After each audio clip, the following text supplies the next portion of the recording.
Chapter 11:19. Everyone, please line up outside. Don't push, don't push. There are too many customers, please forgive us. The supply is limited, each person can only buy 5 pieces at a time, 5 pieces at a time. Even though they were greatly understaffed, there were still a few workers maintaining order at the entrance of the clothing stores. Outside each store there was a long line of customers.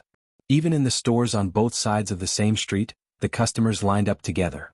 2 days ago, when the Lin family store reduced the price by 30%, many people were still in a wait-and-see state. After all, the price would be reduced by 10% every 2 days, and no one wanted to spend more money for nothing. But today, when the price was reduced to 60%, everyone couldn't sit still. Although after 10 days they could buy the goods at the original price at 10% lower, the problem was, before that, what if the goods they liked were bought by others? 60% was already an unimaginably low price. If they were one step late, the goods in the store would be sold out, and what was the use of 10% lower price? This led to the prosperity of several stores today. Inside the shop, the smiles on the faces of all the employees and stewards never disappeared. The depression and worry of the past few days were swept away at this moment. If there were as many customers tomorrow as today, they wouldn't even have to wait for the day when the price would be reduced by 50%, and all their goods would be sold out tomorrow. This time Xianxia was in the mood to eat candied haws. She held a hawthorn and a fruit assortment in one hand, looked at her miss and said happily, "Miss, you are really clever. How did you know that the customers today couldn't help it?" Only then did she know why her miss asked several stewards to urgently transfer goods to the neighboring states of Lu province a few days ago. She had been with her miss for so many years and had seen many scenes, but it was the first time she saw the scene where the whole city people were frantically buying. Ahem. Li coughed lightly. He was the one who told her this idea. How could it be her miss who was clever? Xianxia took a bite of the assortment of candied haws, looked at Li and said, "We are family, Li, don't be so stingy." If Li was stingy, he wouldn't have used such a violent method to open up the market. Although they could still make a lot of money from the price reduction, their ready-made clothes were cheap and of good quality. They were very popular in both the Qi and Jing kingdoms. They were always in short supply and there had never been a time when they couldn't sell. This time he was only making a name for himself in Liuzhou and giving a portion of the profits to the people. What he gained was long-term development. Later on they would organize membership events, birthday events and the like. Then they would be able to gain a firm foothold in Liuzhou. To be honest, Li did not care much about the business in Lu province or even the Qi kingdom. However, it was different for Xiaoer and Lin Wanru. He had no choice but to do something since he had nothing to do anyway. However, there were people who cared more about the Lin family's business in Liuzhou than him. Lu Luo had just returned from outside. His face was frighteningly gloomy. He had just gone to the Lin family's shop to take a look. The street was filled with people. As he walked through the crowd, his wallet and the jade pendant on him had been stolen. There were more than 10 people who stopped him and asked if he should queue up for him for 5 taels of silver each time. He thought that the Lin family's ready-made clothes shop would be deserted as usual. It would not be until 10 days later that the people who had been waiting for a long time would rush to buy the clothes at a low price. By then, the Lin family would lose everything they had invested in Liuzhou. However, today was only the 5th day and things had developed in a direction that he had not expected. There was a long queue outside every Lin family's shop. He had lived for more than 20 years and had never seen such a grand scene. Even the biggest temple fair in Liuzhou city was not as grand as this. Although 60% of the price was already very low with such a large sales volume, it was enough to ensure that they would not lose money. This was like a slap to Lu Luo's face. With the Lin family's interference, unless the Lu family reduced the price from 90% to 70% or 60% in the future, there would not be much effect. More importantly, after this, the Lin family's shops would completely enter the sight of the people of Liuzhou. The first to be affected would be the Lu family's business. A shopkeeper had already reported that the Lu family's shop did not have a single customer today. A servant beside him raised his head and asked, "Young master, what should we do? They are limited to 5 pieces per person. Even if we want to buy, we won't be able to buy much." Lu Luo thought for a moment and said, "Go find more people. In 2 days, when they reduce the price to 40%, we must buy all of their goods before anyone else." "But young master, I think that before they reduce the price to 40%, all of their goods will be sold out. Then 50% it is." Lu Luo gritted his teeth and said, "This time the Lu family suffered losses because of them. This time we must earn back all of it." After the meal, Li took Ruoqing out for a walk. When they came back, they saw more than 10 carriages parked in front of the mansion. Lin Yong was directing them to unload the goods. He first helped Ruoqing back to rest. When he came out again, he walked to the courtyard and sat down. He asked Lin Wanru, who was sitting opposite him, "Have the goods arrived?" Lin Wanru nodded. "Just arrived. Logically speaking, they should have arrived a few days ago. It took me some time to transport the outdated models from the other states. After the influence of the past few years, some of the common people in the Jing Kingdom and the Qi Kingdom had learned to follow the fashion trend. The ready-made clothing stores would also introduce new styles in time. Those outdated styles would be eliminated and lowered to a lower level. Then they would target the low-end market and sell them at a low price." Li Yi thought for a moment and looked at Lin Wanru. He asked, "You're not thinking of canceling the limit of 5 pieces per person, are you?" "Not at all." Lin Wanru shook her head and said, "I just feel that 5 pieces is too few. Many customers have objections. Why don't we change it to 500 pieces? Li Yi thought for a moment and asked, "Won't this be too much?" Lin Wanru sighed and said, "If we don't go too far, they will go even more. Don't offend women, especially smart women." Li Yi concluded another life philosophy. It had been a day since the Lin family's shop reduced prices by 50%. Lu Luo looked at a servant with a gloomy face and said, "I told you to get more people to line up. What are you doing?" The servant looked bitter and said, "Young master, you told us to go earlier. I got up before dawn, but who knew that there would be a long line in front of their door?" Lu Luo looked at him and asked expressionlessly, "Are you blaming me for not thinking it through?" "I wouldn't dare." The servant hurriedly shook his head and said respectfully, "Young master, from tomorrow onwards each person can buy at most 500 pieces. I won't sleep today. After they close tonight, I'll bring some people to guard their door. This time there won't be any problems. If there's a problem this time, don't come to see me again." "Don't worry, young master." The Lin family's ready-made clothing store had been selling at half price for a day. After the craze 2 days ago, the number of customers did not decrease. Instead, it increased. However, the people who got up before dawn the next day to line up realized something. A group of people with straw mats and quilts wrapped in them were sitting in front of the big stores. It seemed that they had been here since last night. This scene naturally made them speechless. It was already very cold at night in Lu province. To actually line up since last night just to buy a few pieces of clothing, this was more than crazy. It was a little crazy. Even the shop assistant who opened the store in the morning was shocked. After the store opened, those people threw the straw mats and quilts aside and swaggered into the store. Because the store space was limited, only about 10 people could enter at a time. The shop assistant smiled and asked, "Sir, please take a look first. Call me if you like anything." The first man who entered the store waved his hand and said, "I'll take all of these in your store." At the same time, the same situation happened in all the big stores of the Lin family. Chapter 11:20. "Sir, how many did you say just now?" The shop assistant was startled and asked with some uncertainty. 500. The man frowned and said, "I want all of these in your shop. If it's not enough, I'll make up for it." The shop assistant looked troubled and asked, "Sir, if you want to buy 500 pieces, what about the customers behind you? What does it have to do with me?" The man looked at him with dissatisfaction and said angrily, "Hurry up, my time is precious." "Sir, cut the crap. Are you selling or not?" "Yes." A steward came over and nodded heavily. He ordered the people behind him, "Wrap them all up." After that, he pointed to another person, "You go and urgently transfer a batch of goods from the warehouse." The clothes in the shop were quickly packed and valued. Another shop assistant moved the new goods from the warehouse and hung them up again. A shop assistant walked to the second person and said, "Sir, please take a look first." "No need." The man waved his hand and said, "Pack them all up and make up for 500 pieces." The steward hesitated for a moment and said, "Sir, if you pack them all up, we won't have any stock in the shop. That's none of my business." The man shook his head and said, "Since you're open for business and you've set the rules, I want 500 pieces. Not one more, not one less. Just tell me if you're selling or not." The steward looked at him and thought for a moment. He nodded and said, "Yes." Some customers behind them were dissatisfied. "What's wrong with you? You bought all of them. What should we do?" "Yes, you're not following the rules. Shopkeeper, you can't sell them to him." Hearing the objections of the customers behind them, a few strong men stepped forward and asked, "Who said we're unreasonable just now?" As the few of them stepped out, a terrifying aura pressed down on them. These people were obviously in cahoots. The few people who spoke just now immediately shut their mouths. The man turned around and said, What are you waiting for? Pack them up. Outside the shop, the people who were still waiting in line were already in an uproar.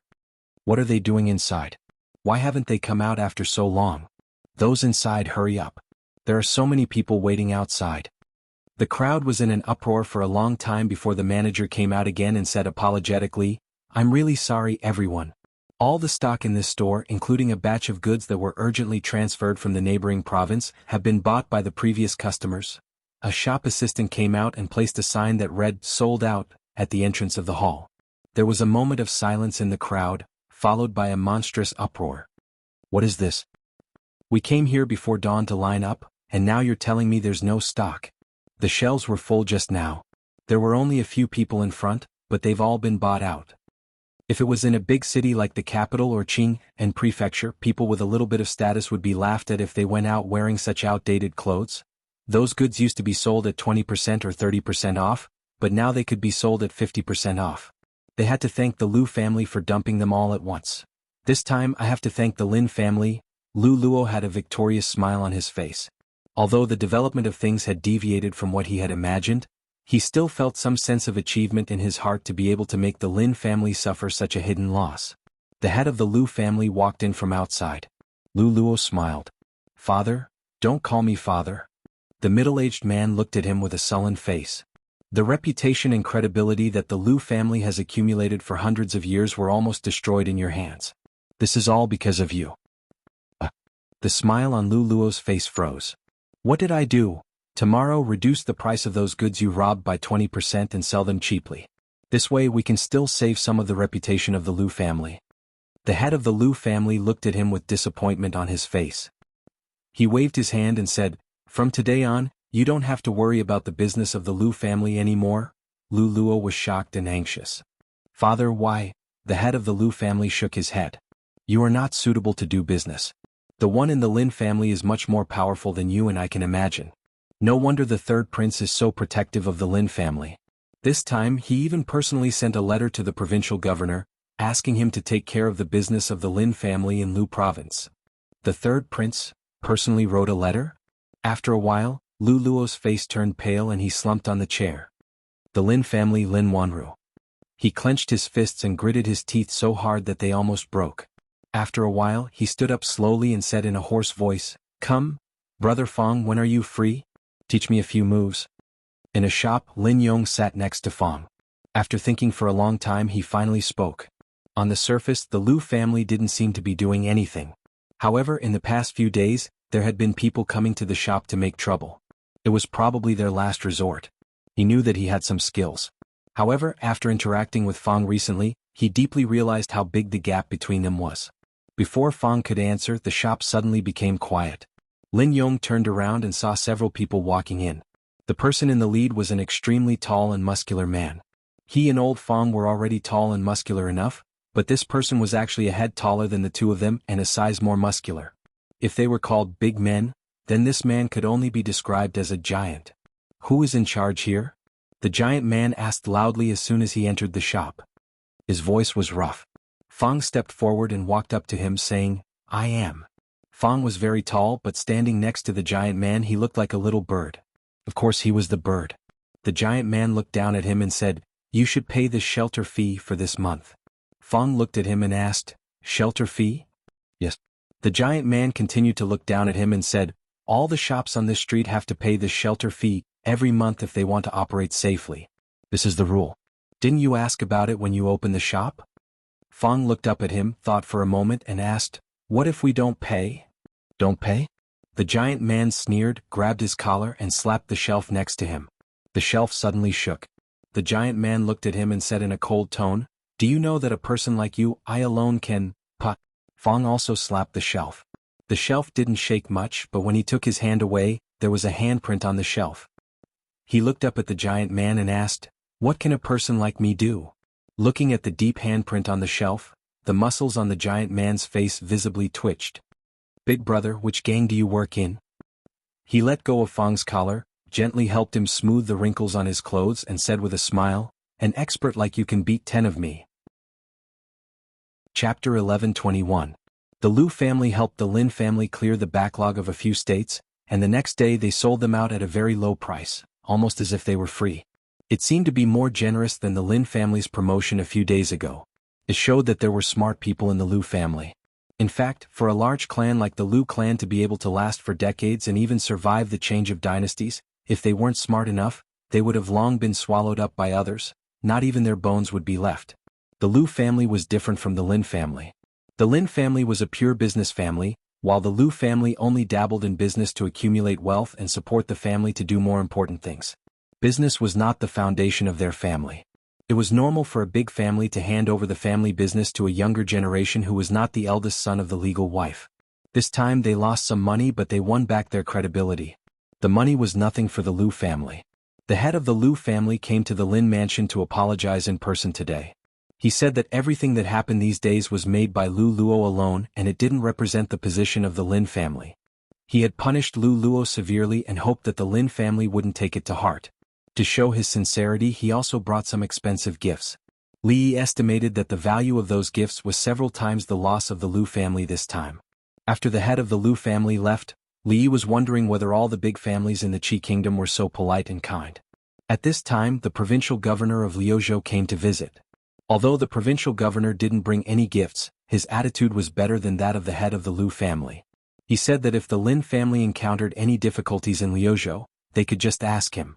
As the governor of Liuzhou, he would never let the Lin family suffer.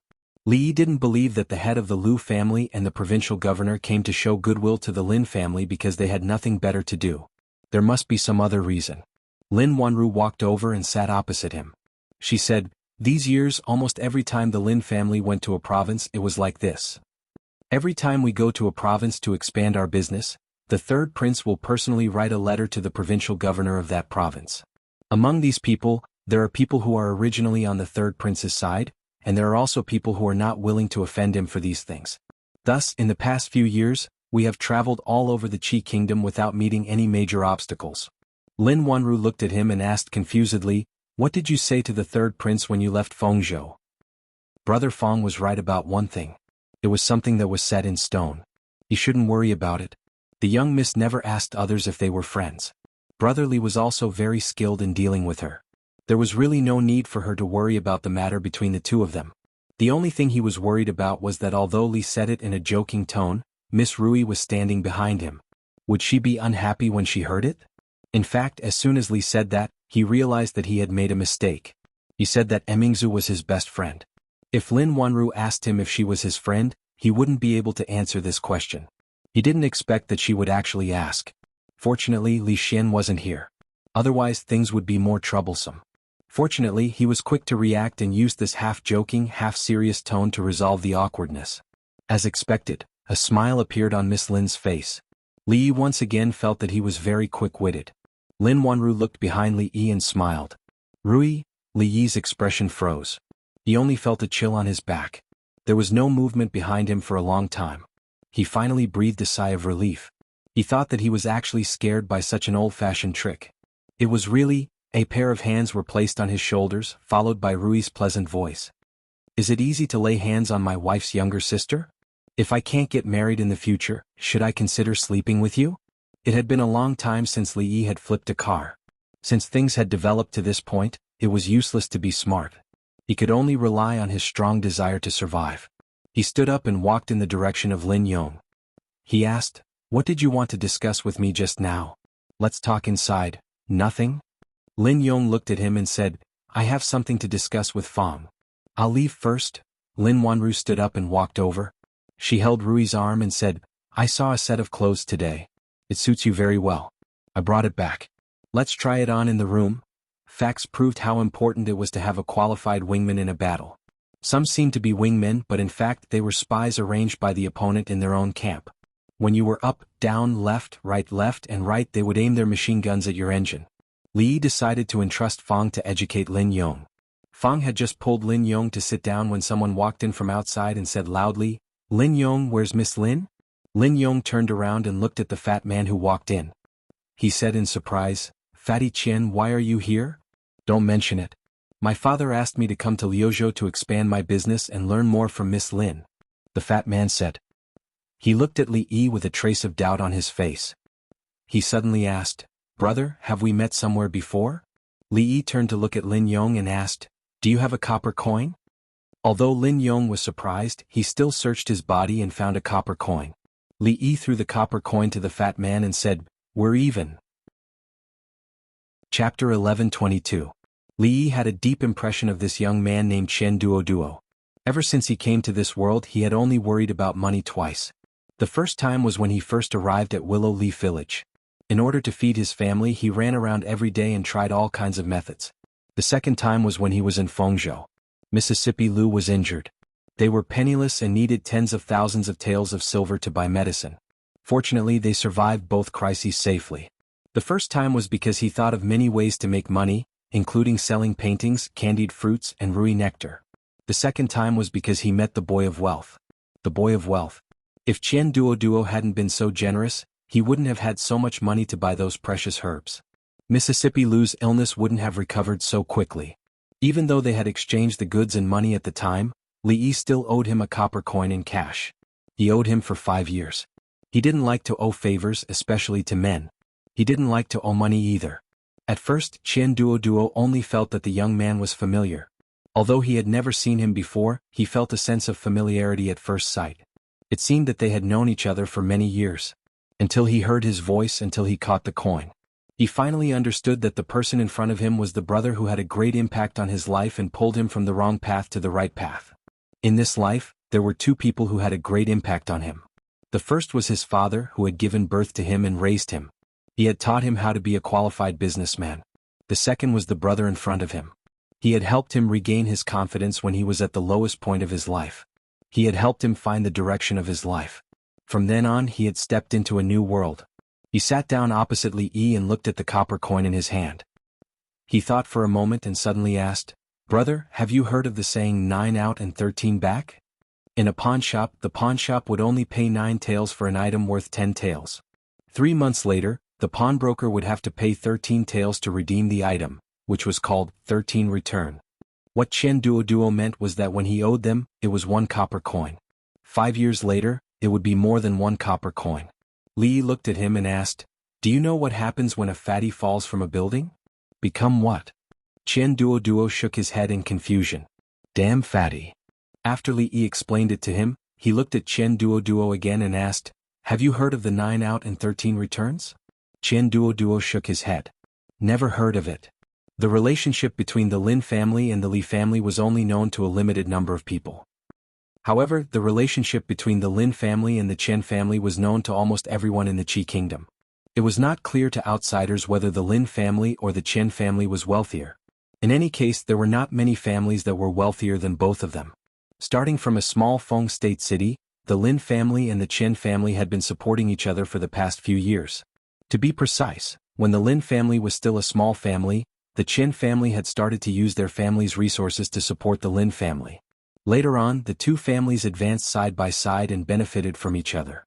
Step by step, they became the two giants in the business world of the Qi kingdom. Feng state, where the Lin family was located, was Zhao Yi's territory.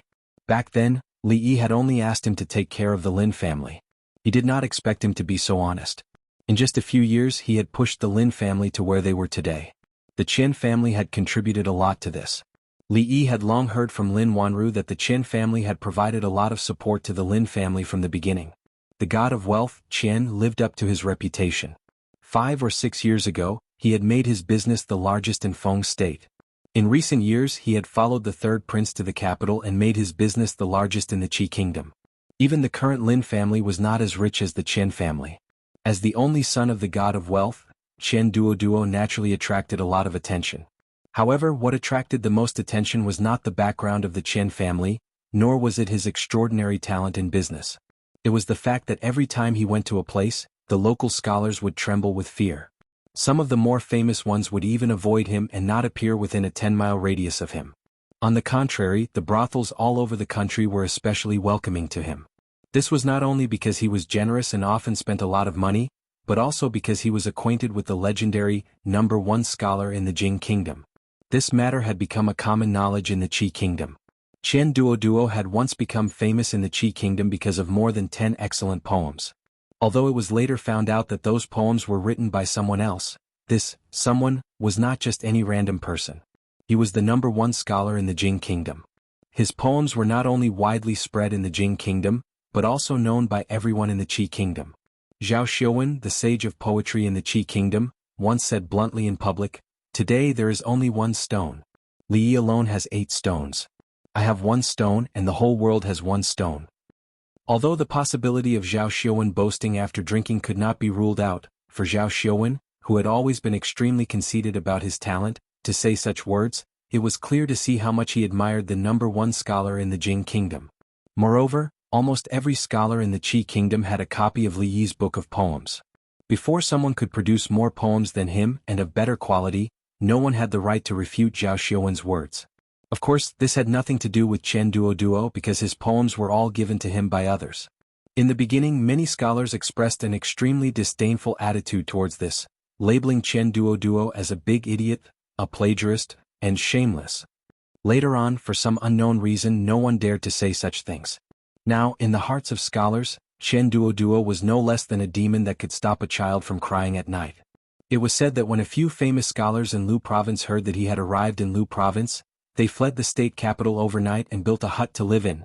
These were all things that Li Yi only found out later. In the end, Chen Duoduo did not dare to play the game of 9 out of 13 returns with him. He was discussing something with Lin Wanru on the other side. Lin Yong looked over there, and after a moment he retracted his gaze, shook his head and said, "This young Master Chen is really strange." Fang also looked over there and said in surprise, "What's strange? Other than being a little fat, what's strange about him?" "You don't know." Lin Yong looked at him, shook his head and said, "At that time in Feng province, young Master Chen had always been the target of ridicule by scholars. Everyone looked down on him and he could be said to be the joke of Feng province city. Later on, I don't know what happened, but when those scholars saw him, they were like mice seeing a cat. When they walked, they would hide. His entire personality seemed to have changed.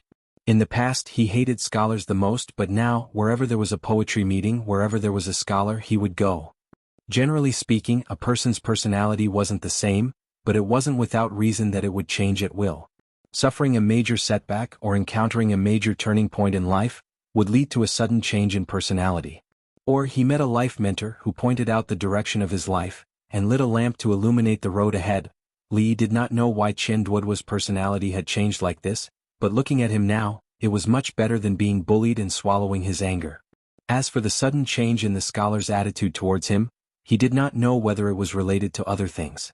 In the early years, Lin Wanru would occasionally write to him, and she would mention some strange things in Feng Province City.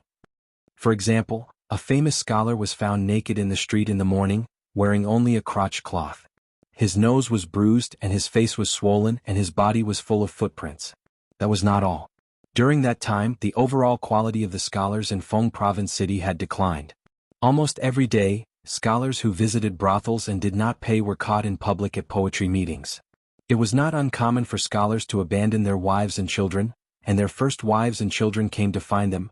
Even scholars with the highest quality were like this. In recent years, Zhao Yi only cared about fighting for the throne, and neglected the management of Feng Province, running naked in the street, visiting brothels without paying, abandoning his wife and children, the moral degeneration of the world, the moral degeneration of the world. Chapter 11:23. The business of the Lin family and the Chen family were closely related in many ways. According to Chen Duoduo, the reason why he came to Liuzhou was that his father, the god of wealth Chen, felt that Miss Lin was very good at doing business and asked him to come over to learn some things. Chen Duoduo was the son of the god of wealth Chen, but he did not inherit the god of wealth Chen's ability to make money. Instead, he figured out a lot of his ability to spend money. Moreover, he was a very strange person. When he was generous, he would spend a lot of money without batting an eyelid. When he was stingy, he would remember a copper coin for 5 years and he still remembered Jiu Chen. 9 out, 13 back. Chen Duoduo and Lin Wanru talked for a while. When he walked over again, he suddenly stopped in front of Li Yi and bowed to him. Li Yi said in surprise, "What are you doing?" Chen Duoduo looked up at him and said seriously, "Brother Li has given me a new life. I deserve this bow." Fang and Lin Yong looked at him and then at Li Yi in surprise. Fang didn't know Chen Duoduo, but Lin Yong knew him a long time ago. However, he didn't know when the Li brothers had given him a new life. Li Yi waved his hand and said, "It's a small matter. You don't have to be so polite." It's a small matter for Brother Li, but it's a big matter for me. Chen Duo shook his head and said solemnly, Brother Li once told me that money should be spent wisely. In the past, I spent 1,000 taels of silver, but I couldn't win the smile of the prostitutes in the brothel. Instead, I was laughed at by those poor scholars. Those years I was really bitter. Chen Duo's tone was sad. Speaking to this point, his tone changed and he said, later, after Brother Li's advice, every time I went to a place, I spent 100 taels of silver, and I could subdue all the idlers in the city. Whoever laughed at me, I let them beat them up. I spent another 100 taels of silver, and I could spread the news that they visited prostitutes without paying. I spent another 100 taels of silver, and the whole city knew that they didn't pay for prostitution. I spent another. Stop. Seeing Chen Duo's spittle flying, Fang and Lin Yong's eyes began to change. Even Lin Wanru came over. Li Yi hurriedly reached out and stopped him from continuing. If he allowed him to continue slandering him out of thin air, his lifelong reputation would be ruined in a day. At that time, how old Fang and Lin Yong would think of him wasn't important. How did Miss Lin see him? Her impression of him had worsened. What if he couldn't make a move against her in the future? Chen Duo didn't continue. He bowed to him again and said, I've always wanted to say thank you to Brother Li in person. I finally waited for you today. To Li Chio, but to him, Chen Duo, this was the light that tore open the darkness, and it established a new direction for his life. It allowed him to be reborn, to hold his head high, and to become a new man. Kindness was akin to giving him a new lease on life. Lin Wanru looked at Li Yi with interest, as if she was getting to know him all over again. Li Yi took a deep breath, looked at Chen Duo and changed the topic. You said you just came from the capital. How is the situation in the capital? Is the third prince doing well? The third prince has always been good. Chen Duo nodded and said, regarding how to deal with those sanctimonious so-called scholars, I have accumulated some experience in the past few years and have many new ideas. Brother Li, do you want to hear them? No, I'm not interested. Li Yi shook his head and said, why don't you tell me the situation in the capital in detail? How is the fight between the third prince and the first prince going? Chen Duo was very regretful. He was very experienced in dealing with those sanctimonious beasts in human clothing. Brother Li was clearly his bosom friend, his guide, but he had to say these words that went against his heart. He could only sigh and say, the third prince and the first prince should be evenly matched right now. The information that Li Yi got from others was naturally not as good as Zhao Yi's.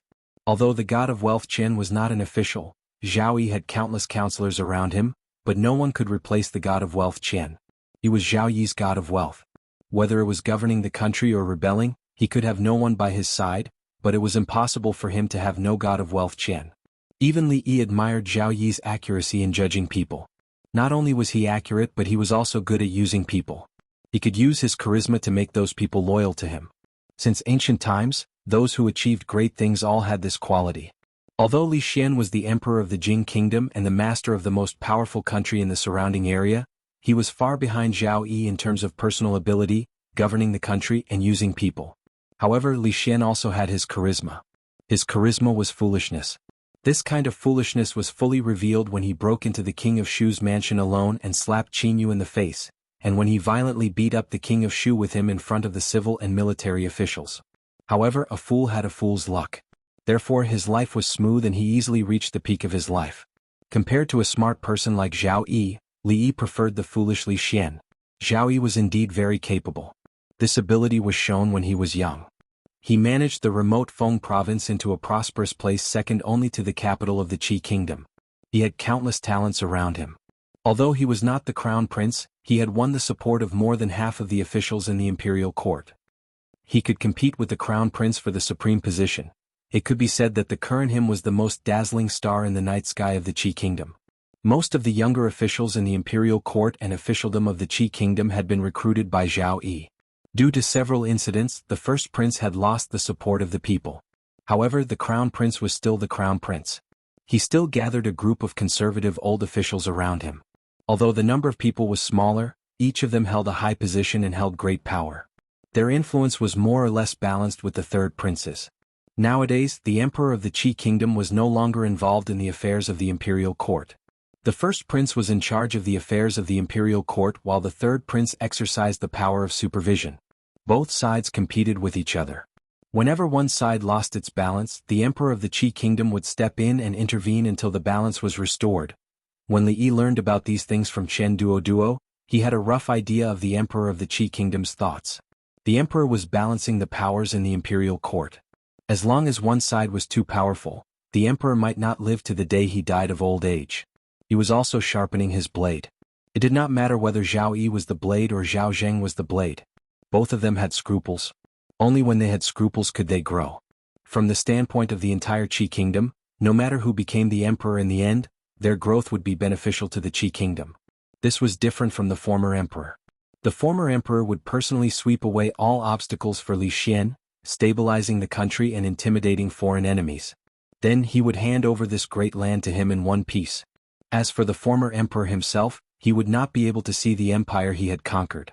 The emperor of the Qi kingdom was a successful emperor. So was the former emperor. Under his leadership, the power of the Jing kingdom had reached the pinnacle since the founding of the kingdom. The prosperous era under the rule of Li Xian was just a continuation of the previous prosperous era.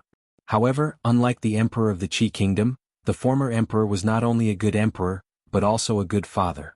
If things were really as Li Yi had predicted, the balanced situation in the Qi kingdom, barring any accidents, such as the sudden death of the emperor of the Qi kingdom, Zhao Yi's rebellion or Zhao Zheng's rebellion, would still be maintained for a long time. At the side, Chen Duo turned to look at Lin Wanru and said, "Sister Wanru, please teach me a few more tricks to do business. Otherwise, if my father asks about it, I won't be able to answer to him." Lin Wanru smiled and pointed at Li Yi. She said, "You should ask your brother Li. He knows more than I do. He definitely won't let you down." Miss Lin had been spending all her time learning from Mississippi Lu recently on how to become a young fairy. Naturally, she had no time to teach Chen Duo. They were all friends. When a friend was in trouble, Chen Duo would be willing to sacrifice himself, much less stand up for him. Li Yi looked at Chen Duo and said, "In this world there are actually many things that are common. Whether it's doing business, going to war, or fighting for the throne, there are many things in common that can be learned from. Let's take the third prince and the eldest prince's fight for the throne as an example." 2 hours later, Li Yi looked at him and said, "Conspiring and sowing discord. These methods can not only be used in the fight for the throne. In fact, with a little flexibility, they can also be used in the battle for business." Hearing this, Chen Duo was startled. He said, "The third prince and the eldest prince didn't use these methods in the fight for the throne?" Li Yi was startled. He waved his hand and said, they didn't use them." Chen Duo nodded and said, "It's a pity. If they had used them, I would be able to answer to my father when I return." Li Yi looked at him for a long time. He sighed and said, Duo. Chen Duo raised his head and looked at him. "Let's not talk about doing business or fighting for the throne." Li Yi shook his head and said, "Tell me, what good methods do you have to deal with those sanctimonious beasts in human clothing?" Hearing this, Chen Duo immediately became excited. "Let me tell you." Chapter 11:24. In fact, Li Yi was not good at being a teacher, not at all. Whether in Willow Village or in the Imperial Palace, he taught those children, the Pope, the Princess, and the Pope with a playful attitude. Apart from Chen Duo, the only person who could make him break down knowledge and feed it to him bit by bit was Li Han. Li Han was now the dean of the College of Mathematics in the Jing Kingdom. He had full power and was envied by all the princes. Chen Duo was now the leader of the Qi Kingdom. Qi Kingdom, the Qi Kingdom's anti-scholars alliance. Although he was the only one in this alliance, he could make all the fake scholars in the Qi Kingdom turn pale at the mention of Chen Duo's name. In terms of achievements, he was not inferior to Li Han. If he wrote a book named 99 Ways to Deal with a Hypocrite, How to Slap a Hypocrite in the Face, and 100 Ways to Slap a Face of the Chen family, it might sell well in the Qi Kingdom and Jing Kingdom. However, his achievements were not in the business world or the imperial court. His achievements were in slapping people's faces. In this aspect he had surpassed his master. Li Yi really could not teach him anything. After understanding the situation in the capital of the Qi Kingdom, this was the only thing he could do for him and the third prince. Chen Duo, on the other hand, wanted to stay here for a few more days. Over the past few days he seemed to have understood something from his conversation with Li Yi, but at the same time he seemed to have understood nothing at all. Perhaps after a few more days of conversation, that layer of window paper would be revealed. However, if he did not go back, he would have to stay in Liuzhou for the new year this year. His father, the god of wealth, once set a rule that no matter how big the business of the Chen family was, no matter how busy they were, they had to go home for the new year. Since he was very young, his father did not accompany him. He was always traveling outside and sometimes he could not see his father for several months. However, every New Year's Eve, the Lantern Festival, the Mid-Autumn Festival, and the Double Ninth Festival, his father would always appear without exception. Both his parents were in the capital. If he did not go back before the new year, his father would definitely break his legs. Brother Li, Sister Wanru, goodbye? Chen Duoduo sat in the carriage and waved to the back with a look of reluctance.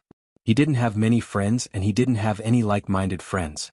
Those people surrounded him either for his money or for his money. For this reason he didn't know how many people flattered him. Listening to them made him feel a little nauseous. His appetite was greatly reduced and he hadn't put on weight for several years. Li Yi casually waved his hand and walked back to the courtyard. After communicating with Chen Duoduo in depth, he realized that there really were people in this world who were even more foolish than Li Xian. This time he might have really wasted his breath. It was almost New Year's Day. Ruoqing was already a few months pregnant and her pregnancy was starting to show. Zuiamo supported her and paced in the courtyard. Li Duan could already pull Li Mu to play on the swing with him. With Yong Ning by his side to protect him, there would be no accidents. Lin Wanru also spent New Year's Day in Liuzhou this year. A long time ago the Lin family didn't care about her at all. In these years, even during New Year's Day, she was still traveling outside to expand her business. This was the third year after the change of the era of the Jing Kingdom. It had been more than 3 years since Li Yi returned to the Jing Kingdom. It was the 4th year of Jing Ping. No matter what, it was time for the family to reunite. Qi Kingdom, the capital, the Chen family. The capital was the most prosperous place in the Qi Kingdom. God knew how many powerful families lived in it. They could stir up the entire Qi Kingdom with a single move. The Chen family might not be the most powerful family in the Qi Kingdom, but they were the richest. No clan was rich enough to place 2 pure gold lions in front of their house. Other clans were rich enough to hide their wealth, but the Chen clan clearly told everyone that the Chen clan was very rich, very rich. In the capital, such a showy family usually didn't have a good end. But the Chen family didn't seem to care at all. When there were disasters in other provinces, the Chen family donated the most money and often gave porridge and rice. Their good reputation spread throughout the capital. In recent years not only were they not suppressed, but the gold lions in front of their house were getting bigger and bigger. When Chen Duoduo stepped into the house, he heard a dissatisfied voice. The god of fortune Chen walked out of the hall with a big belly and glanced at him. You still know to come back? It's New Year's Eve in 2 days. Chen Duoduo walked over and said, I'm learning how to do business from Sister Wanru. I accidentally delayed it. The god of fortune Chen snorted. If you have half of Miss Lin's ability I can die in peace now. Chen Duoduo hurriedly said, Father, don't die so early. Otherwise the Chen family's wealth will be squandered by me sooner or later. When the god of fortune Chen picked up the broom in the yard, Chen Duoduo had already run away. The god of fortune Chen pointed at Chen Duoduo's back and scolded, Bastard, if you are enlightened, marry a wife, have a son, and leave the Chen family descendants, it doesn't matter if I die now. What's the matter, god of fortune? Why are you so angry? A voice came from the door. The god of fortune Chen looked back and said, What kind of wind blew today that blew you two here again? Yang Yanzhou and Zhao Xiuan cupped their hands to him at the same time and said, Let's talk inside. Father, the tea is here. Chen Duoduo came over with a few cups of tea and turned to leave. Stop. The god of fortune Chen glanced at him and said, If I die, the Chen family will be handed over to you. You just stand here and listen. Learn more from the 2 adults. Chen Duoduo scratched his head. Father, didn't you not let me learn from those scholars? You said that they only rely on their words and have no ability. Sister Wanru alone is worth thousands of them. Shut up. The god of fortune Chen glared at him, looked at the 2 people in front of him and said, What orders does the 3rd prince have this time? Yang Yanzhou and Zhao Xiuan's expressions were calm. They were used to this young Master Chen talking like this. When it came to making money from doing business, the 2 of them added up. Thousands of them might not be as good as the god of fortune Chen and Miss Lin. Although the entire Qi kingdom only had one Miss Lin, they still couldn't refute it. Zhao Xiuan coughed lightly and said, It's like this. Recently, when His Highness sent people to check the accounts of the Ministry of Revenue, he found some problems in some places. He suspected that the accounts of the Ministry of Revenue had been tampered with. However, the method of the person who made the accounts was really clever. His Highness sent people to check several times, but they didn't find any more clues. Yang Yanzhou continued, It's certain that there is a problem with the accounts of the Ministry of Revenue. They are so careful to hide it. There must be a bigger problem. The minister of the Ministry of Revenue is the Crown Prince's man. If we can take this opportunity to bring him down, it will be like cutting off one of the Crown Prince's arms. If we can take this opportunity to help our people get promoted, it will be of great help to His Highness. The god of fortune Qian looked at them and asked, "You want me to help check the accounts?" Yang Yanzhou and Zhao Xuanhuan nodded at the same time. The god of fortune has a discerning eye. Anything related to money, no matter how strange it is, can't escape your eyes. I got it. The god of fortune Qian nodded and said, "Now His Highness and the Crown Prince are evenly matched. The courtiers on the Crown Prince's side are deeply trusted by him and are loyal to him. It is impossible for them to be used by me. Every time one of them is removed, their power will be weakened. The position of the Minister of Revenue is special. If, as the god of fortune Qian spoke, he glanced at Chen Duoduo who was next to him, tilted his head and curled his lips. He was still talking to himself. It seemed that he was quite disdainful of this. He was angry and said angrily, "What are you talking about? Come on, I won't say it." "You say it." Chen Duoduo was stunned. "What did I say?" "You don't know anything. Why don't you listen to me?" The god of fortune Qian couldn't help but kick his butt. "Do you think that it is enough to do business? There are many ways to do it.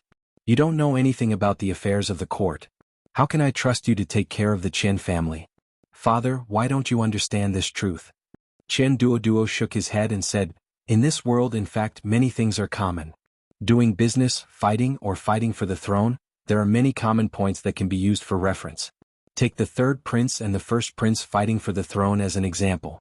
In fact, this is the same as doing business. Isn't it just robbing people from each other? It is not so difficult." When Chen Duoduo said this, his tone suddenly paused. He waved his hand and said, "Why am I saying this?" "You continue. I will listen carefully." Chapter 11:25. Isn't it just robbing each other? How can it be so difficult? Money God looked at Chen Duoduo. There was such an idiot beside him, which made him a little sad. What made him even sadder was that this idiot was his son. In the battle for the throne, not only did the civil and military officials in the court have to take sides, but the third prince and the eldest prince also had to try their best to win over the courtiers and strengthen their own forces. In the past few years, both sides had tried their best to suppress their opponents and strengthen themselves. The first prince had instigated many of the third prince's subordinates to rebel, and the third prince had also dragged many of the first prince's subordinates into the water. Now the two sides were almost in a stalemate. Every step forward was exceptionally difficult. The third prince had countless counselors under his command, but they had not been able to expand the advantage. How could Chen Duoduo speak such arrogant words? Money God was so angry that he laughed. He stood up from his seat, pointed to the chair and said to Chen Duoduo, "You sit down." Chen Duoduo hurriedly said, "I am not tired." "You sit down, you sit down." Money God took off a shoe, held it in his hand and said impatiently, "Don't talk nonsense. Just sit down." Chen Duoduo hurriedly sat down. If he didn't sit down this time, his father would beat him with the sole of his shoe. It doesn't matter if you don't understand at such a young age, but it is taboo to speak such arrogant words. Money God looked at him and said, "Tell me, how is the battle for the throne the same as doing business?" Chen Duoduo looked bitter. "I just said it casually." Money God looked at him and patted the sole of his shoe in his hand. "What you were talking about just now was how to rope in the first prince's subordinates or make them fall into chaos, right?" Chen Duoduo immediately said, "Father, think about it. A few years ago you took a fancy to the steward of the Wan family. How did you trick him into coming over?" "You mean the steward of the Wan family?" Money God thought for a moment and said, "Can that be called cheating?" His talent was buried in the Wan family, and he only received a few hundred taels of silver a year. I bought him a house with 3 entrances in the capital for 10,000 taels of silver a year. Why didn't he follow me? That's right. Chen Duoduo patted his thigh and said, "We can also buy a few houses in a good location in the capital." Hearing this, Yang Yanzhou and Zhao Xuanhuan both shook their heads. Even young Master Chen could think of a method. How could they not think of it? This was because, in this world, not everything could be done with money. Both sides tried to use this method to bribe the other party's officials, but the results were minimal. After all, this was a fight for the throne. One wrong step could lead to a bottomless abyss. Chapter 11:26. Prince Heng's Residence. The first prince, Zhao Zheng, was pacing back and forth in the hall with a gloomy expression. An old man walked in from outside the hall. Zhao Jing raised his head and asked, "Have Zhao Yi's men been visiting us frequently these days?" The old man nodded and said, "It's the new year. In order to put an end to the extravagance and debauchery in the capital, it's normal for the censors to visit us frequently." Normal? Zhao Jing snorted and said, "If it's normal, why do they only pay attention to Ai's men?" The old man was startled and asked, "Your Highness, you mean?" Zhao Jing looked at him and asked, "I heard that Zhao Yi's subordinate, the god of wealth Qian, has bought a few more manors in the capital?" The conflict between the third prince and the first prince had reached an irreconcilable level. They would naturally pay more attention to the important figures around the third prince. The old man nodded and said, "The Qian clan already has several manors in the capital. It's a bit sudden for them to buy these manors for no reason. I have already asked the previous owners of those manors in secret. According to them, the god of wealth Qian was interested in the value of those manors and concluded that they would increase in the short term. They were in a hurry to use the money and sold the manors after a few days." "Increase?" Zhao Jing raised his voice and said, "I think it's a cover-up." "Your Highness, you mean?" The old man was startled and then shook his head and said, "Your Highness, you should trust those lords. They are loyal to your Highness and would never be tempted by money to betray your Highness." "Of course I know." Zhao Jing waved his hand and said, "I'm afraid this is another trap set by Zhao Yi. He is crafty. If I suspect the lords, won't I be playing into his hands?" "I'm not that stupid." He sneered and said, "Prepare a few generous gifts and send them to the manors of those lords. Your Highness is wise." The old man cupped his hands and slowly retreated. Zhao Jing walked around the hall for a while before returning to the table and sitting down. A trace of doubt appeared on his face again. "Later on, I thought that it would be better if we don't hang any plaques on those residences. We can't be too deliberate. We should let the crown prince guess for himself." In the Qian estate, Qian Duo looked at the people below and spoke with fervor and assurance. "The third imperial prince is broad-minded. This method is useless against the third imperial prince, but the first imperial prince is narrow-minded. After this incident, even if he doesn't seem to care on the surface, and even if he tries to cover it up and show kindness to those few clans, a seed of doubt will surely be planted in his heart. As long as we persevere, water it diligently and loosen the soil, the seed of doubt in his heart will grow into a towering tree. When the first prince no longer trusts them, that will be the time to test everyone. I don't think I need to teach you how to win them over to the third prince's side, right?" That was the end of Chen Duoduo's small class. When everyone left, they cupped their hands to the god of wealth. "Young Master Qian is wise. Brother god of wealth has a successor. If this plan can succeed, the balance between the crown prince and the third imperial prince in the court will be completely broken. At that time, the advantage of the crown prince's identity will be gone. Congratulations to the third imperial prince first." After everyone left, the god of wealth looked at Qian Duo, who was holding the teapot and drinking, and said, "How can you be so sure that the first imperial prince won't trust them?" Qian Duo smiled mysteriously. "I have my own brilliant plan." The god of wealth narrowed his eyes and silently took off his shoes. "Brilliant plan? Brilliant plan? Who gave you the right to call me a brilliant plan? Who asked you to keep me guessing in front of me?" After he felt better, the god of wealth put on his shoes, looked at him and said, "What else is in your stomach? Pour it out together."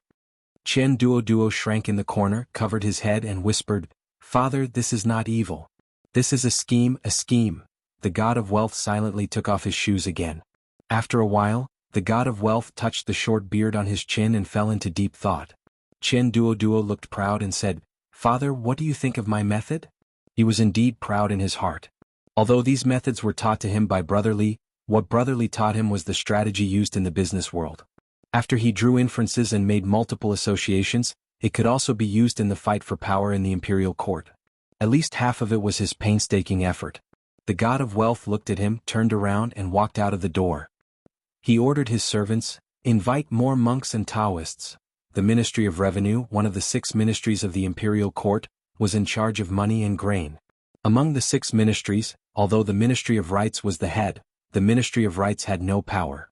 The Ministry of Personnel, which was in charge of the officials of the world, and the Ministry of Revenue, which was in charge of money and grain, were the 2 most powerful departments in the 6 ministries. The Minister of Revenue, Cui Jiang, was quite worried recently. It was not because of the mistakes in the work of the Ministry of Revenue, nor was it because the first imperial prince was at a disadvantage in the struggle for power with the third imperial prince. What he was worried about was that during the new year, several imperial censors from the censorate would come to his manor to drink tea every few days. They practically treated the Chui manor as their second yamen. Although the Ministry of Revenue was the most profitable yamen in the imperial court, everything had to have evidence. He could not be guarded against like a thief just because he was in charge of the Ministry of Revenue. These days he had to eat fewer dishes at home because he was afraid that the imperial censors would see him and say that he, Chui Jiang, was extravagant and had embezzled money from the national treasury for personal use. It was impossible to reason with these imperial censors. If he did not let them in, it would be like he had a guilty conscience.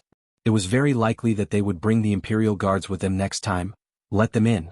Who didn't know that he, Chui Jiang, was the first prince's man? The imperial censorate was practically the third prince's backyard. People who didn't know better would think that he, Chui Jiang, had betrayed the first prince and was in cahoots with these people. Fortunately, the first imperial prince's eyes were like torches. Not only did he not blame him, but he also sent a generous gift, which made Chui Jiang feel relieved. On this day, Chui Jiang was drinking tea in the manor when a housekeeper walked in. He looked at him and said, "Sir, those imperial censors are here again." Chui Jiang had not even finished drinking his tea when he spat it all out. Was there an end to it? Was there an end to it? Chui Jiang stood up angrily. With a face full of anger, he strode out of the room. As he walked out, the anger on his face melted like ice. He cupped his hands to the people in front of him and said, "Sirs, have you had breakfast? Do you want to eat together?" One of them cupped his hands to him and said, "Sir Chui is too polite. This time we have come to discuss something with Sir Chui." Chui Jiang smiled and said, "Sirs, please come in and discuss in detail." The few people walked into the hall. One of the imperial censors looked outside and said, "Bring them in." A few servants immediately brought in 2 large boxes and placed them on the ground, making a heavy sound. They wiped the sweat from their foreheads and let out a long sigh before bowing and saying their goodbyes. Chui Jiang revealed a puzzled expression and asked, "This is?" The imperial censor looked at him and said, "Sir Chui is a smart person. This official will not beat around the bush. As long as Sir Chui is willing to pledge loyalty to the third prince, Sir Chui will accept these 2 boxes of gold today." Chui Jiang's expression changed and his voice immediately became cold. "What do you mean by this?" The man smiled slightly. "Sir Chui is a smart person and understands what this official means." Chui Jiang sneered, "This official is loyal to His Majesty and also to His Royal Highness the Crown Prince. When you go back, please pass this message to the third prince. If the third prince becomes the crown prince, even without these boxes, this official will still be loyal to him." The imperial censor's expression darkened. "Sir Chui really won't accept it?" Chui Jiang's attitude was firm. "No." The imperial censor looked at him and suddenly smiled. He waved his hand and said, "Open it." The 2 people behind him opened the boxes. Chui Jiang's eyes glanced inside and his expression froze. There was no gold in the boxes, it was clearly 2 huge stones. The imperial censor smiled and cupped his hands. "Sir Chui is in a high position and is not tempted by money. You are truly a role model for our generation. I admire you, admire you." Chui Jiang's eyes were filled with confusion. "What do you mean by this?" Being in the imperial court, one cannot do as they please. Everyone has their own master and there is nothing wrong with that. We only received an anonymous report saying that Sir Chui likes to accept bribes and is using his position for personal gain. The imperial censor looked at him and then at the people behind him and smiled. "Look, he is not tempted by such a large amount of money. This is enough to prove that Sir Chui is an honest official. In the future, do not listen to rumors and slander a loyal official." The people behind him immediately bowed and said, "This lowly official understands. I hope Sir Chui will not take offense at our intrusion." While Chui Jiang was still confused, the imperial censor looked at him and smiled. "It is not convenient to move these stones around. Just leave them here, Sir Chui will have someone take care of them." The people left just like that. Chui Jiang stood in the hall and looked at the 2 boxes with the stones. He waved his hand and said impatiently, "Ridiculous."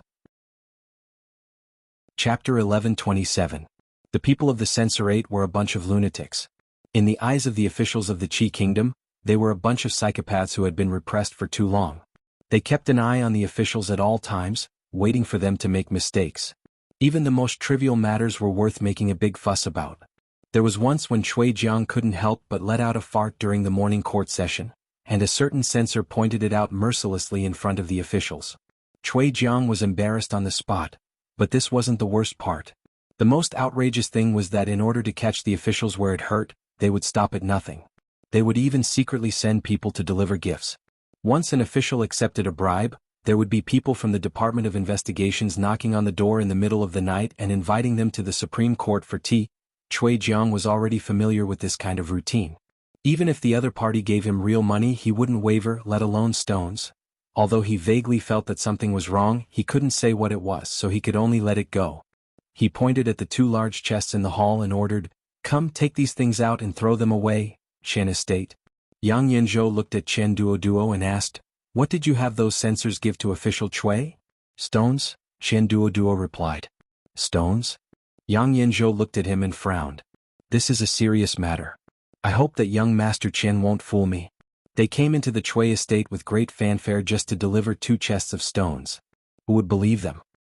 "Yes, who would believe them?" Chen Duoduo sighed. "But we really did deliver stones. Don't you think we're wronged, Hung Estate?" Zhao Yi's people carried 2 very heavy chests into the Cui estate. Zhao Zheng looked at the elder and asked, "When did this happen?" The elder looked at him and said, "Yesterday." Zhao Zheng's expression was unreadable. After a moment, he waved his hand and said, "Go call Cui Jiang over." Before long, Zhao Zheng looked at Minister of Revenue Cui Jiang, who had hurried over. He said, "These days the censors have visited the Cui estate many times. You must have suffered." Cui Jiang hurriedly said, "This lowly official does not feel wronged at all working for His Highness." Zhao Jing smiled and asked, "I heard that yesterday a few imperial censors carried 2 boxes into the Cui residence. What are they?" Cui Jiang hurriedly said, "It's just 2 boxes of stones." Rock. Cui Jiang bowed and said, "Yes, those people said that they wanted to test this official, so they used 2 boxes of stones to pass off as gold and silver, asking this official to pledge allegiance to the 3rd prince. This official has already refused." "Sure too, are you testing me?" Zhao Jing looked at him and a smile appeared on his face. "Ah, I understand. You can leave now." "This lowly official shall take his leave." Cui Jiang raised his head and looked at him. He felt apprehensive as he slowly retreated. "Stone." Zhao Jing watched him walk out, and the smile on his face gradually disappeared, becoming gloomy. "Hee, what a good stone, what a good test." The eldest prince summoned him urgently. Cui Jiang nervously entered the Heng prince's residence. After being asked a few questions, he retreated. It seemed that nothing had happened, but in his heart, he felt even more apprehensive. After returning to the Cui residence, he felt even more uneasy. Bang! He walked with his head down and suddenly bumped into someone. He was already upset and was about to curse, but when he saw the person who had been knocked down, he immediately stepped forward and helped him up. He looked at the woman and complained, "Madam, why don't you look where you're going when you walk? What's wrong with Master?" The woman looked at him and said, "Just now, I saw Master walking with his head down from afar and called out to Master a few times. Master didn't respond and directly bumped into me." Cui Jiang was annoyed and didn't want to talk about this matter anymore. He changed the topic and said, "You went to visit your parents' home this time. How are your parents' health?" "Father and mother are in good health." The woman said, then looked at him and asked, "Master, did you encounter something difficult? Why don't you tell me?" Cui Jiang sighed and said, "Let's go back to the room and talk." Cui Jiang knew that he wasn't a smart person, but it didn't matter because he had a smart wife. He became a jianxia at a young age. Because he didn't have any background in the court, he only became a county magistrate in a remote county. After becoming a county magistrate, he realized that studying and being an official were 2 completely different things. He didn't make any achievements in the 2 years he was in office. According to the evaluation requirements of the court, if he did nothing for another 3 years, he wouldn't even have the qualifications to be a county magistrate. He had already lost all hope and no longer dreamed of one day being able to enter the court. The drive of a young man was worn down by reality. Disheartened, he married and had children. Then his life seemed to be riding on a speeding carriage. Within 5 years he was promoted several times, from a county magistrate to a provincial governor of Zhongzhou. It took another 5 years for him to be transferred to the capital and become the assistant minister of the Ministry of Revenue. From the assistant minister of the Ministry of Revenue to the minister of Revenue, it took him another 10 years. Until now, he had realized the long-cherished wish of his youth and entered the court. Although it couldn't be said that he could cover the sky with one hand, the Minister of Revenue could be considered one of the important pillars of the court. Of course, this wasn't because he had an epiphany and comprehended the way of governing and outstanding political achievements. It was because his wife was by his side, giving him advice, judging the situation, and avoiding risks. This allowed him to be like a fish in water in the officialdom and sit in the high position he had today. Along the way there were countless people who had better political achievements and were more talented than him, but he, Cui Jiang, was the Minister of Revenue. He felt that the greatest achievement in his life wasn't success at a young age, nor was it passing the imperial examination, nor was it even managing the Ministry of Revenue, but marrying such a wife. In the room, after listening to Cui Jiang's words, the woman let out a long sigh.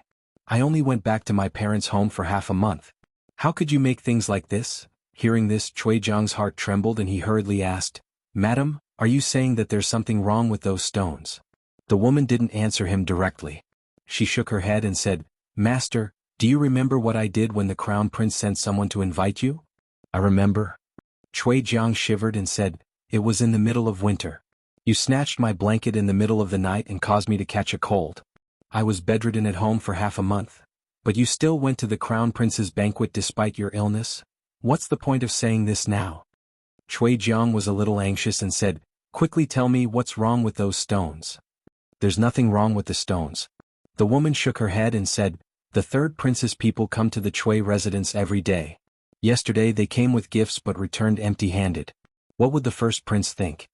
Cui Jiang was stunned and said, But they used the stones to test me. I've already told the first prince everything. The woman continued to shake her head and said, Unless you block them outside the Cui residence. As long as the two chests enter the Cui residence, there's no point in leaving. Moreover, when I came back I heard some rumors. What rumors? The third prince bought a few residences in the capital, but he didn't name them. Does the third prince buying residences have anything to do with this matter? The woman looked at him and said, Master, why don't you guess which residence was given to you? Cui Jiang slumped weakly on the chair. His face was pale and he cursed, Conspiracy, this is a conspiracy. They're too shameless and cunning. This isn't a conspiracy. This is an open conspiracy. An open conspiracy. The woman looked outside and said, They've taken advantage of the crown prince's suspicious nature. These things may seem unrelated but they're actually interconnected. Whether you respond or not, you'll fall into their trap. An open conspiracy was more powerless than a conspiracy carried out in the dark. Cui Jiang jumped up from the chair and said loudly, I'll go and explain to the first prince. I'll go now. Master. The woman's voice suddenly rose. Cui Jiang's body trembled and he turned to look at her. It's too late. The woman held his hand and said, It's too late. Master, you know the crown prince's character very well. He won't make things difficult for you on the surface, but he'll be even more suspicious. There's an expert on the third prince's side. She looked at Cui Jiang and said slowly, For the Cui family, master, you have to make plans early. Qian family. Get lost, all of you. Qian Duo climbed up the tree and hugged the trunk tightly. His face was filled with fear as he shouted at the group of Taoist priests and monks below. At this moment he was already above the roof. It was hard to imagine that a fat man could climb so high. Under the tree, a monk in red held a wooden fish and chanted the name of Buddha. With a sorrowful expression he said, Amitabha, humans and ghosts are different. If you're willing to let young Master Qian go, I'll chant sutras for you with all the monks in the temple for 3 days and help you reach paradise. A Taoist priest in green held a horsetail whisk and said coldly, Evil creature, leave quickly. If you dare to harm the human world again, don't blame me for enforcing justice on behalf of heaven and destroying your soul. Under the eaves, a woman looked at the god of fortune Qian. She hesitated for a moment and said, Master, don't you think it's too much to punish Duo like this? The god of fortune Qian snorted and said, I'm trying to wake him up. Now that he's grown up, he even dares to deceive his father. With his little cultivation, if he's not careful, he'll be eaten up by others. Chapter 11:28. Qian Duo came down from the tree and sat on the ground, panting. The monks and Taoist priests had left. Just now, they had been arguing about who had driven away the ghost on their bodies. In the end, they fought and were carried to the clinic. Only then did he have a chance to catch his breath. Money God came over, squatted down beside him and said, Do you feel better? Much better. Qian Duo leaned against the tree and pretended to be very weak, creating the illusion that the ghost had disappeared from his body. He didn't need to pretend. He was already very weak. He was almost exhausted after climbing such a high tree. Money God looked at him and asked, "Do you know why I did that?" Qian Duo nodded and quickly shook his head. Money God patted his leg and said, "Sometimes people can't be too smart.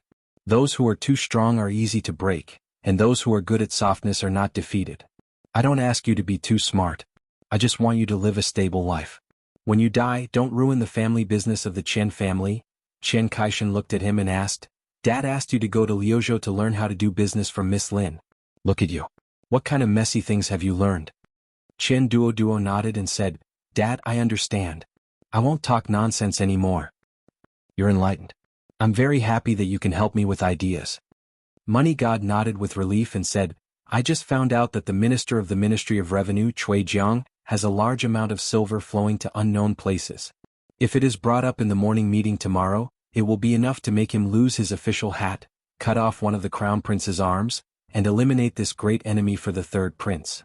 What do you think of this?" Qian Duo shook his head and said, "Dad, I can't see anything." Money God waved his hand and said, "It's okay. Say what you want. There are no outsiders here." Qian Duo thought about it and looked around again.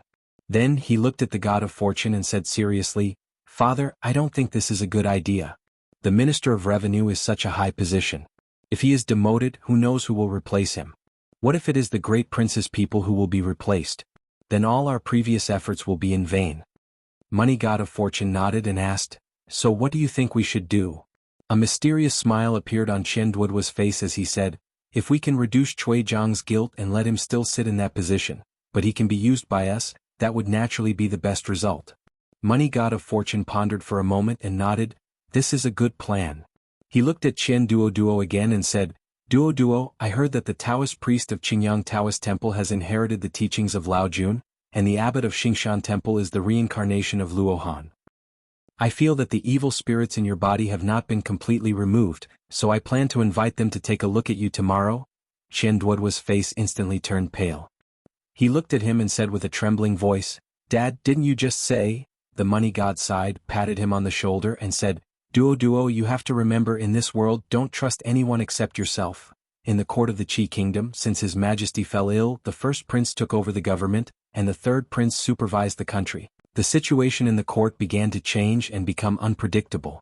The two parties tried their best all the time to reduce the power of the other party in the court and strengthen their own side.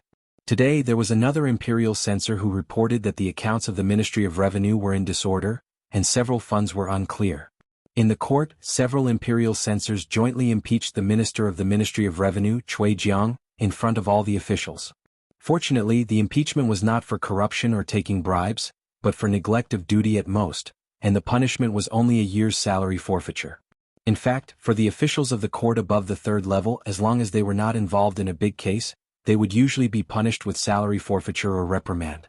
To the surprise of the officials, the Crown Prince showed a business-like attitude towards this matter from beginning to end, which was completely different from the previous situation where he tried his best to defend others. The Minister of the Ministry of Revenue had a high status and was in charge of the money and grain of the country. He was one of the first prince's most important henchmen, and if something happened to him, the Crown Prince would lose an arm. His disregard for Cui Jiang today was completely illogical. This made everyone recall the rumors in the capital in recent days. It was said that some of the officials at the first prince's side, including the Minister of Revenue Cui Jiang, had been secretly bribed by the third prince. Not only were they close to the third prince's people, there were even people who saw the third prince's people carrying 2 large chests into the Cui residence, and when they came out there were no more chests. Of course, these were all rumors and the truth could not be verified. They could also be framing or sowing discord. The most important thing was what the first prince was thinking. Judging from the first prince's performance in the morning court, this matter seemed a little more believable. Prince Heng's residence. Zhao Zhao Zheng smashed everything in the hall that could be smashed into pieces. The servants and maids around him all knelt on the ground, trembling. An old man waited for him to finish venting before stepping forward and raising his head to say, "Your Highness, today in the court, it was very unwise." Unwise? Zhao Zheng looked at him and gritted his teeth. "Tell me, how unwise was it?" The old man slowly said, "Your Highness disregarded official Cui. Wouldn't it disappoint him?" Disappoint him? I haven't disappointed him yet. Zhao Zheng's face showed anger again. What Zhao Yi can give him, can't I? Why would he betray I? Your Highness, you must not think that way.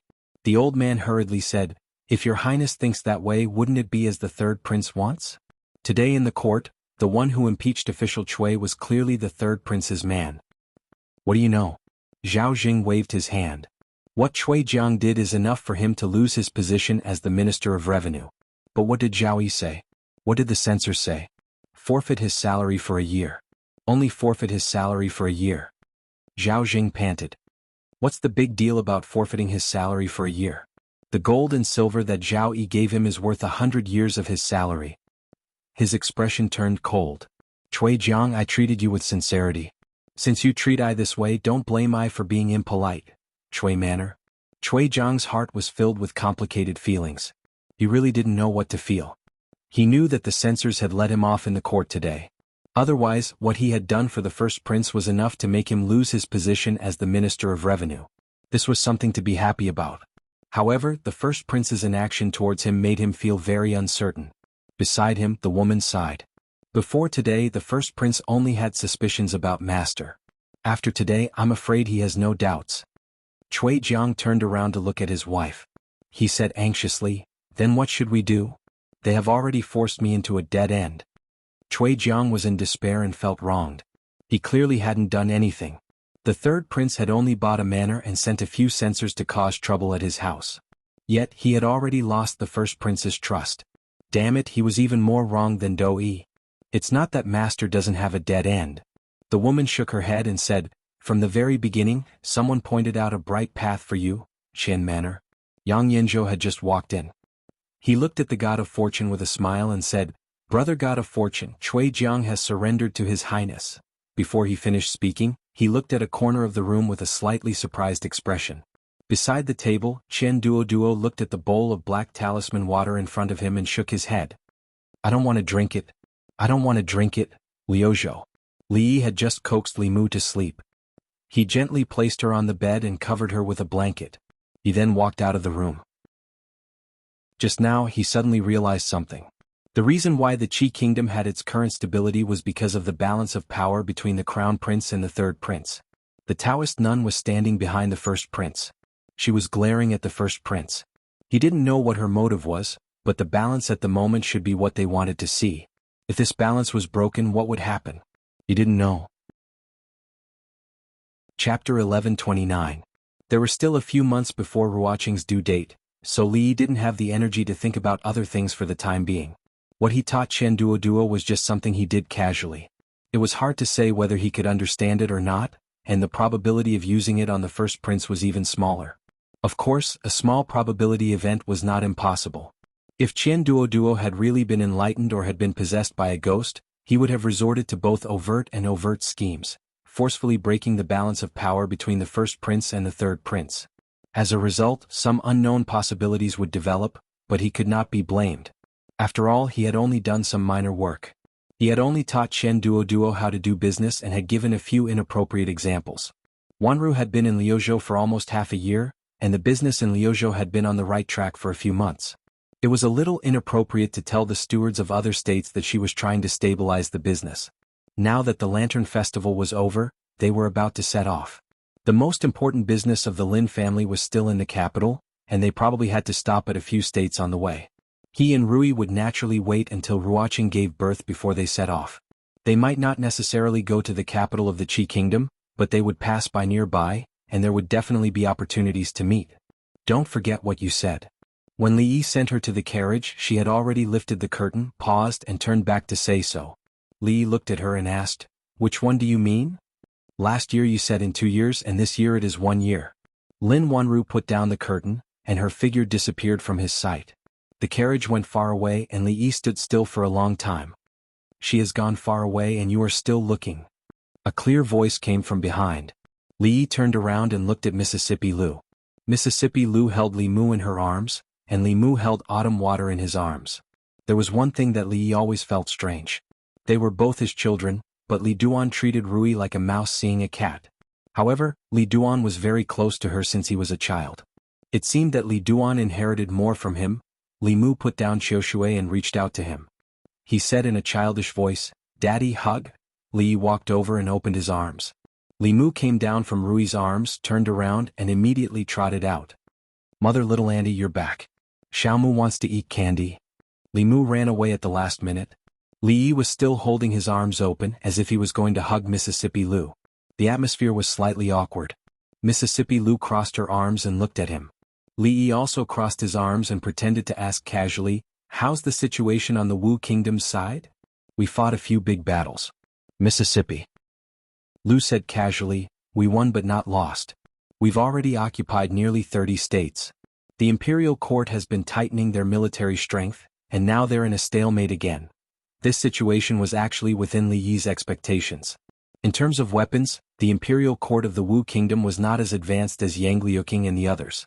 In terms of people's hearts, in the Wu Kingdom, Her Royal Highness the eldest princess had long become the rightful ruler of the royal family. The current Emperor Wu was just a thief who stole the country. After unifying their thinking and operating the brothels, this was almost the consensus of the people of the Wu Kingdom. They couldn't win the battle. Only by shrinking the battle circle could they maintain the appearance of not being destroyed. If they shrank, there would be no more space to shrink. Of course, this needed time. When the time came, Yangliuking would become the empress. What would he be, the imperial uncle? That didn't sound good. It was better to think about it when the time came. He had just received a letter. Elder Tian's body had more or less recovered, and he expressed his curiosity about the Taoist nun. He said that after the new year he would come over and get to know Su's old acquaintance. Li Yi reckoned that they had traveled all the way from the Wu Kingdom to the Wu Kingdom, enjoying the undisturbed world of the two of them. By the time they arrived, it would be around the time that Ruoqing was about to give birth. An old acquaintance, an old lover, and Su. 3 people, 3 grandmasters. The scene would definitely be explosive. The capital. King Feng's manor. Zhao Xiuwen smiled and said, "Your Highness, in recent days, 5 people from the eldest prince's side have come to surrender to us." 5 people might not seem like a lot, but these 5 people were the cornerstones of the eldest prince's side. One of them was even the Minister of Revenue. Any higher and they would be the Prime Minister. This was no longer as simple as chopping off one of the eldest prince's arms. They had chopped off his limbs. Most importantly, they had made such great progress and they had not suffered any losses. In the past, this was almost impossible. He knows the eldest prince so well, and his way of doing things is different from the god of wealth. Zhao Xiuwen shook his head and said, "Could it be that this young master of the Qian family has suddenly been enlightened? Or is it, as the god of wealth said, that he has been possessed by a demon?" Zhao Yi smiled and said nothing. Zhao Xiuwen looked at him and thought for a while. Suddenly he asked, "Your Highness, do you know something? I have never believed in supernatural things. The god of wealth has 9 orifices in his heart. He is a smart person among smart people. Naturally, he would not believe in such things." He smiled and said, "As for the theory of sudden enlightenment, it might be possible, but I'm afraid it is unlikely to happen to the young master of the Qian family." "Your Highness, you mean?" Zhao Yi said, "The young master of the god of wealth went to Liuzhou a few days ago." "What about Liuzhou?" Zhao Yi said, "He's in Liuzhou." Zhao Xiuwen thought for a while, looked at him and said, "Him? Your Highness, why don't you just say it?" Zhao Yi smiled and said, "In the faraway Liuzhou, he can control the situation in the capital. Who else can do this besides him?" "Your Highness, you mean that someone has arranged all this in advance before Chen Duo returned to the capital?" Zhao Xiuwen's face showed disbelief and said, "How is this possible? The situation in the capital is so complicated. One wrong step can lead to a different result. Who can do this? Come with me to the Chen family and you will know who it is." Zhao Yi looked out of the window and said, "Since he has done this, it is not just this step. It is also time to go to the Chen family." In the Chen family, the god of wealth came out of the door and hurriedly said, "Your Highness, why didn't you send someone to inform me in advance that you are coming? I could have arranged it." Zhao Yi waved his hand and said, "There is no need to be so polite between us." After walking into the hall, they sat down according to the host and guest. Zhao Xiuwen looked at the god of wealth and said, "Where is young Master Chen now?" The god of wealth looked at him and said, "He is repenting in the Chen family's ancestral hall. Why is Xiuwen looking for him?" Zhao Xiuwen shook his head and said, "It is not me who is looking for young Master Chen. It is His Highness who is looking for him." The god of wealth looked at the third prince. After getting confirmation from his eyes, he said to the servants around him, "Go and bring the young master here." Not long after, a listless Chen Duo walked in. He looked up, cupped his hands and bowed. "Greetings, Your Highness King Feng and Lord Zhao." Zhao Yi looked at him and said, I have come here this time to ask you something. The god of wealth looked at him and said, you must answer His Highness's questions truthfully. Qian Duo nodded. Zhao Yi looked at him and asked, a few days ago who taught you the tactic of sowing discord? Qian Duo looked up at him and said blankly, what tactic of sowing discord? Zhao Xuanhuan reminded him, the tactic you used to deal with the Minister of Revenue. I don't know about the tactic of sowing discord, and I don't know the Minister of Revenue. Qian Duo waved his hand and said, it was all done by the dirty thing on me. I don't know anything. The god of wealth coughed dryly and looked at him. His Highness is one of us. You don't have to hide it. What are you hiding? I don't even know what you are talking about. A trace of doubt appeared on Qian Duo's face at first, but it suddenly turned into fear. He stood up abruptly and ran around the hall shouting, don't come over, don't bother me anymore. I have black dog blood, I have black donkey hooves, evil spirit retreat, evil spirit retreat. Chapter 1130. Evil spirit retreat. Evil spirit retreat? Qian Duo was talking nonsense in the hall, waving his hands and feet as if he had gone crazy. The muscles on Qian Fortune God's face twitched and he said angrily, don't be rude in front of His Highness. Amit Ba, boundless God, Taishang Laojun is as urgent as the law, hum. Qian Duo spoke eloquently and returned to his seat looking a little tired. After a fierce battle with the evil spirit and winning, he was indeed tired. The third prince looked at him but he didn't ask any more questions. Yang Yanzhou scanned the surroundings and continued, even though we have managed to win over many officials and greatly weaken the first prince's power, the crown prince is still the crown prince.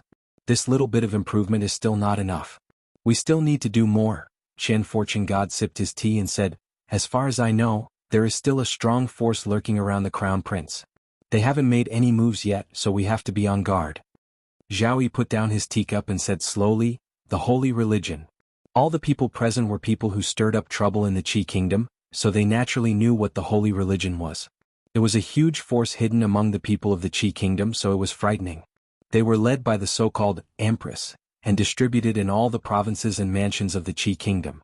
They even infiltrated the government offices and the imperial court. They were a force that the officials of the imperial court and even the emperor were extremely wary of.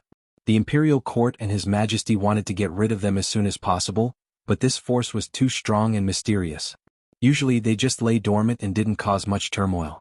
They had tried to eliminate them several times but they all failed. Now this force was colluding with the first prince, so they had to be even more careful. Why not report this to His Majesty? Someone said aloud, His Majesty can't tolerate the first prince colluding with the holy religion. This is enough to make him lose the title of crown prince. We can't. Yang Yanzhou shook his head and said, in the eyes of the officials and His Majesty, the censors in the court are already our people. Not to mention whether His Majesty will believe us or think that we are framing them, we have too little evidence. If we act rashly, it will do us more harm than good. Someone sighed and said, leaving this holy religion alive is a scourge. If the holy religion is not eliminated, we will not be able to sleep at night. Getting rid of the holy religion was easier said than done. If the holy religion could be so easily eradicated, the imperial court would have banned them from appearing in the Qi kingdom a long time ago. He couldn't get rid of it, but he couldn't indulge it either. Things fell into a stalemate again. Money God of Fortune looked back at Qian Duo and asked, Duo, what do you think about this? Qian Duo was holding a teacup and sipping tea. He looked at the Money God of Fortune and said, I don't have any thoughts. Dad, is your tea cold? If it's cold, I'll add some more for you. Money God of Fortune looked at him and said, I won't ask Taoist priests and monks to treat you in the future. You should talk nicely. What thoughts can I have? Qian Duo put down the teacup and said, if you want to get rid of the holy religion, just send troops to fight it. What can I do? Someone frowned and said, the holy religion usually lurks deeply and doesn't rebel. How can we fight it and where? It's a waste of money, manpower, and material resources. If there is no result, won't the imperial court and His Majesty blame us? Qian Duo adjusted to a comfortable posture and said lazily, then I have no other way. If the holy religion doesn't rebel, can you force them to rebel? The official was so angry that his face turned red. You. Wait. Money God of Fortune waved his hand. After thinking for a moment, he looked at Zhao Yi and said, Your Highness, this is also a way. However, Yang Yanzhou shook his head and said, Although this method is good, it is also flawed. The matter of the holy religion is very important. Many people have been fooled by them. Only the great prince and the third prince can appease the people. The great prince is now in charge of the country and has great power. If he orders the third prince to eliminate the rebels, won't we return with nothing? Xuanhuan nodded and said, "In this way we will dig our own grave. This plan can't work." The others present were confused and had no idea what these people were talking about. They could only silently bow their heads and drink tea to cover up the embarrassment on their faces. Money God of Fortune looked at Chen Duoduo again. Before he could speak, Chen Duoduo slowly stood up and said, "Dad, I'm sick, very sick. I won't get better in 10 days or half a month. I don't know anything and I don't have any thoughts. You guys talk. I'll go back to sleep." After saying that, he walked out leisurely. Money God of Fortune was startled, then waved his hand and said, "Go." He looked at the third prince and asked, "Your Highness, what do you think of this plan?" Zhao Yi nodded slightly. Zhao Xuan laughed and said, "Very good." Yang Yanzhou stood up and said with a smile, "A stroke of genius, a stroke of genius." The rest of the people were speechless. What did they just say? What were they talking about now? Why couldn't they understand a word? The capital was already chaotic enough because of the battle for the throne between the great prince and the third prince. An urgent report that entered the capital today threw a huge stone into the already turbulent lake, setting off huge waves. The holy religion in Huizhou had rebelled. One day ago, dozens of holy religion rebels broke into the county government and robbed all the money and food. Although there were no casualties in the county government, Huizhou was part of the Jianghu region. It was the first time in decades that someone dared to rebel in the Jianghu region. Although this was a small matter, the impact was too serious. The court was in chaos because of this. Even the emperor, who had been ill for a long time, was alarmed by this matter. He personally came to the court and ordered the great prince to personally supervise this matter and not make any mistakes. The Saint Church was different from the other rebels. They were a strict organization and had a lot of influence among the people. If the imperial court were to send troops to wipe them out, there must be a prince with a suitable status to hold the fort. In the current capital, only the great prince and the third prince met this requirement. But the third prince had fallen ill 5 days ago and was bedridden. This burden could only fall on the great prince's shoulders. Prince Heng's mansion. Zhao Zheng was shouting at the young man surnamed Fang. Tell me, what are your people doing? Attacking the government office? Are you rebelling? Are you rebelling?" Zhao Zheng's face was red and he said angrily, "Do you know how much trouble this matter has brought to I? This is impossible." Fang Yu's face was gloomy. He said, "Without Her Majesty's order, the followers of the holy religion would not make decisions on their own. This must be a trap." "A trap?" Zhao Zheng looked at him and became even more angry. "Besides you, who else has such great power? If it's not you, is it Zhao Yi? The Huiyuan County Magistrate is one of us."